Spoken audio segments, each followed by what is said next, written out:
Hello and fáilte to Undercover Irish. First of all, a cáride mo bhrón for being a couple of days late with this one. Apologies for being a little bit late with this one.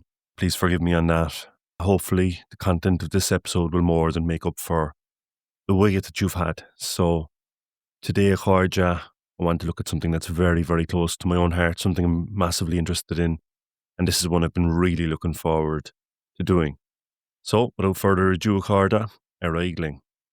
Those familiar with this podcast so far, cáride, will be familiar with the fact that on occasion I've touched on place names, not just in Ireland, but primarily in Ireland, Lug Animnacha, to give them their proper name, as a way of looking back into the past and a way of peeling back the history that's not necessarily lost, but it's right there in front of us and it's obscured.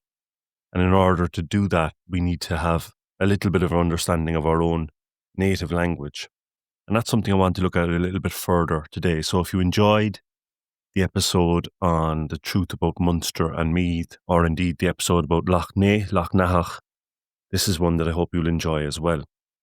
Because in Ireland, names are never just names. They're stories, they're encoded in the land, they're fragment of ancient knowledge. They're whispered across generations, as we say in Irish, O gluin go gluin, from generation to generation. In every hill, every river, every valley, there's a memory of what was seen, what was felt, and what was lived by the people that came before us. Place names in Ireland aren't just labels, they're maps of meaning. They tell us about the shape of the land, the plants that grew there, the animals that roamed, battles fought, the saints who prayed, and the gods that were once worshipped. And in doing so, they connect us to a way of seeing the world that's rooted, I suppose it's kind of poetic as well, and it's deeply Irish, deeply Gaelic, deeply Celtic. And in this episode, we'll journey through some of these names. Some will be familiar to you, some not so much, to try to understand how they offer us a key to Ireland's history, her intimate bond with nature, and the enduring spirit of the people. And the way I think about language, it's the link between the people and the land. So these place names provide that little bit of a link to us even today. To set the scene, cáride, and maybe to give you a little bit of thinking into my thinking in terms of this episode, I suppose what inspired this one is a memory I have from when I was younger. So as a very young kid, we went on a school tour as I would have said in the previous episode, back to Kerry, Sheer Gugiri, back to Kerry. But one particular memory of it stands out to me, and that's looking out towards Blasket Islands, the Blascade, and looking at what I suppose is officially called Inish Tushkart, so the North Island, Inish Island, Tushkart, North. But this island would be better known as Unfair Marav. Now, if you know what I'm talking about, you'll see the image immediately in your head. If you don't know, do a simple Google search. Unfair Marav. So in Irish, Unfair Marav means the dead man. Now, sometimes the translation or the anglicisation of Irish place names can be lost completely. The meaning can be completely skewed. But this island is so obvious in terms of what you're looking at. The image is so striking, that of a dead man, or that's the way it looks, that even the English makes a little bit of sense at least. In English, it's known as the sleeping giant. Now, these are not exactly the same thing. Unfair Marav, the dead man, the sleeping giant, slightly different thing. And now, my rationale for that, I suppose, is that in Ireland, we have an extremely particular, unique culture around death and wakes and that. And a large part of that is the open casket. It's a large part of seeing off the person who has passed on or passed over the threshold to the other world. And so this image of a dead person would unfortunately be familiar to anyone who's ever attended an Irish wake or an Irish sucrid, an Irish funeral. But this image in my head still got me to thinking about a little bit of a thread that we could pull in terms of place names of Ireland, because it seems to me that we love to use something that's very, very familiar to us to name the land. Basically, to humanize the landscape or to personify the landscape. So in this episode, we're going to explore something that's both poetic and very, very linked with our own history here. The way the human body has been used to describe the very shape of the land. You see, in the Irish language, the land isn't something distant or abstract. It's intimate, it's alive, it has a body just like we do. Across Ireland, place names are filled with references to the human body. These aren't just metaphors, they're ways of knowing, rooted in culture that reads the landscape not as a commodity, but a living being, like a real, live being. So why will we follow the body through place names? I suppose because it offers us a unique lens, like a way to understand how our ancestors saw the world. Because to them, the land was not a thing to be owned or indeed conquered. It was a body to be respected, named with care, and to be lived alongside with respect. So by tracing these bodily terms in the map of Ireland, we're not just learning about, the landscape itself and the geography of it, but we're uncovering an entire worldview. One that speaks of intimacy with place, of knowledge carried in the bones of the language, and of a people who name the world with their feet planted firmly in it. It's more than etymology. It's more than basically language and words and all that. It's embodiment, real embodiment. See, in Irish tradition, the land isn't just a backdrop for human life. It's a living being with a body, a spirit, and a story. And to personify this landscape means to see it not just as land, but as a person, to give hills, rivers, and valleys human traits, emotions, and even gender. And in Ireland, this isn't a metaphor, it's a worldview. Anchanga Gaeilge, the Irish language, and folklore are full of this embodied way of seeing, because the earth is not an it, it's a she. And to begin this, we need to understand about Eru. Now, I'm reminded of a visit a couple of years ago of a foreign monarch, and the response in Iarthar Vale Ferrishta at the time was to unveil a sign on the Black Mountain which read, Eru is our queen, because Eru is at the heart of all of this. Eru is the goddess from whom Ireland takes its name. And she's not just a symbol. She is the land. Her body is the hills. Her bones are the stones. And her breath is the wind. And when old kings were inaugurated at sacred sites like Tara, it wasn't just like a political act. It was almost like a marriage to the land, a symbolic union with a goddess who was associated with fertility, who embodied the very soil beneath their feet. And to rule that land, you had to honour her, serve her, and live in harmony with it.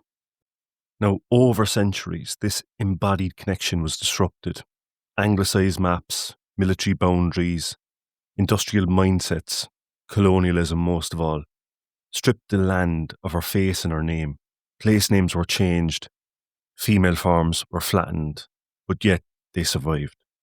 So I set myself a little bit of a challenge with this particular podcast to see if we could together trace our way through the human body, using it to try to identify place names around Ireland and indeed, as we'll discover, further abroad. So Araigling. So first up at Carja we have Ceann, which is the head. Ceann, Ceann. Now in the body, the head is the source of sight, source of direction, of thought. It contains the mind, the brain. And in the Irish landscape, Ceann marks a beginning, like a prominent point or a prominent place. It's often high, it's often jutting out. It's where the land meets the sky, or indeed the sea. And you see it in places like Ceann Bhlána, Malinhead, right at the top of the island, the head of the brow or the bare hill. Back down Gúnta Corcaigh in my own area here, Ceann Táille. Kinsale is the anglicised version of it. Ceann Táille means the head of the brine. In other words, where fresh water meets the salt water. You've got Kenmare in Kerry. Now, Kenmare, while it's also known as Nadine or Nadine Oscailga, Ceann Mhaire is the original name of it, where the head the head meets the sea, the head of the sea. Now, these places are thresholds. They're standing at the edge of something new. To name a place with ceann, Ceann, head, is to mark it out as significant, visible, even sovereign. Just as the head leads the body forward, it reminds us that the land, like a story, has a beginning and often is written right there in front of us in the name. And moving down from the head of Carja, we've got obviously the brow, or the brow between your forehead and your head. To kind of represent this, we go to County Leitrim. We read Edenbawn, Oscailga in Irish, on Taedan Bawn. Edan, Fada Adan, translates to forehead or brow. Bawn obviously means white. Now basically this is because there's like a gentle rise in the grassland, and it's like a limestone pale colour, and it resembles kind of a head or a brow overlooking or looking out from the landscape. And moving down next, we come to 3 senses in a row, starting with the eyes, Nasula, okay? In County Clare, so County an Chlár, there's a place called Killaha Nasulach. The anglicisation is Kil Nasula. Here there's an ancient church stood beside a ford, bubbling with small, eye-like springs. Sulach, small eyes of water gently rising from beneath the gravel. So there we see the site represented, the eyes represented. Back over in Kerry, near Smerwick Harbour, there's a place called Clús Gower, known today as Clús Gower. Clús means ear, so we've got the sense of hearing in there. Gower means dog. Now you can imagine people naming this because of the ear-shaped field after the shape of a hound's ear dipping into the sea. Now the next kind of sense we have is from the nose, the sense of smell. So further south you've got Shrone na Greehey near Bantry in County Cork, Igunte Churkey. So this is Shrone na Greeha in Irish. Shrone meaning nose, Greeha meaning wave. Now this is like a hill ridge, and it juts out defiantly into the Atlantic, right into the Atlantic winds, and it looks just like a weathered nose facing down the elements. So it's a very kind of evocative and appropriate name. And of course, just below the Shrone, just below the nose, is the bale, the mouth. Now, this is a very common one in Gaelga in Irish. In our bodies, the mouth is the opening through which we speak, we eat, we breathe. And in place names, bale marks an entry point or an exit point. A pass, a river mouth, a crossing, a place where something begins or flows. So you'd be familiar, of course, probably the most famous example, Bale Ferrishta, anglicised as Belfast. Bale Ferrishta means the mouth of the sandbar crossing. There's also Bala, which is Bale on Áha, older forms, the mouth of the ford. Now, these are not just like geographic descriptions, they're functional knowledge. They tell us where people crossed, where goods moved, where the land opened its lips and let people in. Bale place names are often tied to movement, negotiation, or meeting. They're physical places of exchange. The land, in a way, is kind of speaking to us.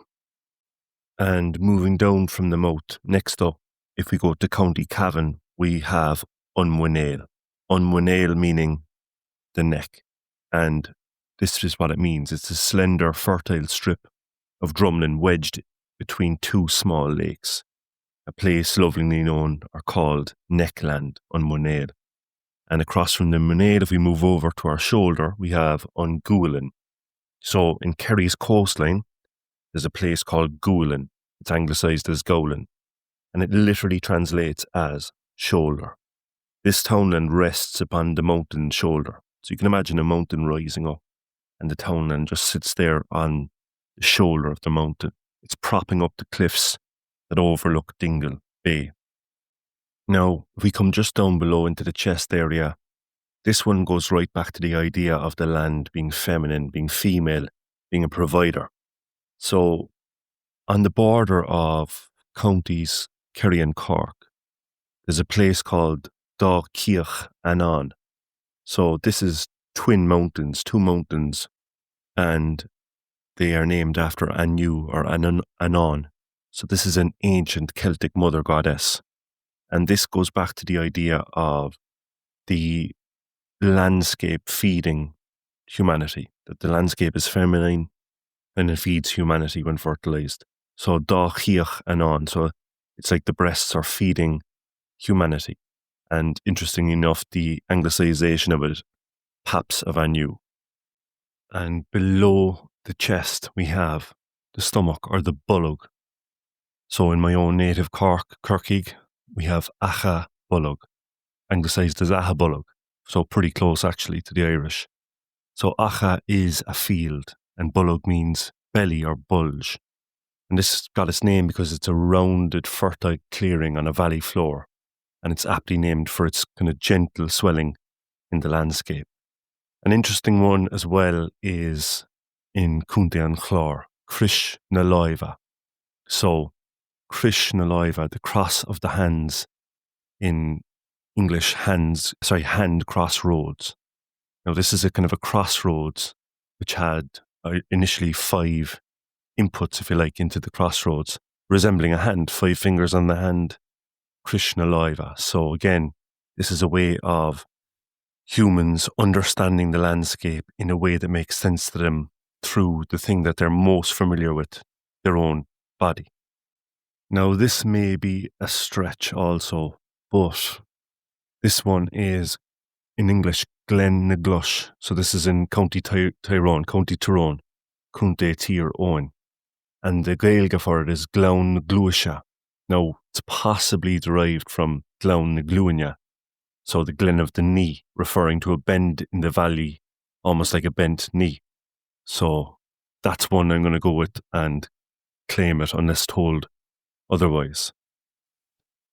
Now, Kharja, at this point, there's one more I wanted to mention, which is actually very, very common in Ireland. But the example I'm going to give is actually across the water. Because if we only look at Irish history and we only look at Irish culture in isolation, we miss so much of the connection that we have with our Celtic brothers and sisters who share so much in common with us in terms of language, history and linguistics, but also other cultures around the world who have experienced very similar to us the attempted erasure of culture and a kind of a colonization experience. So Drim, that's the back. So it runs, it's one of the most important parts of the body. Keeps it all together, keeps you upright. It's the strength of the body. Drim is the back. Now, Drim is anglicized to drum. So any place names that start with drum, like Drumcondra in Dublin or Drumlin or any place like that, is basically Gaeilge for the back or the spine. It's normally as a result of a ridge in the land. But if we go across the Alban to Scotland, there's a place called Drum Chapel. Drum, the back, the ridge of the chapel.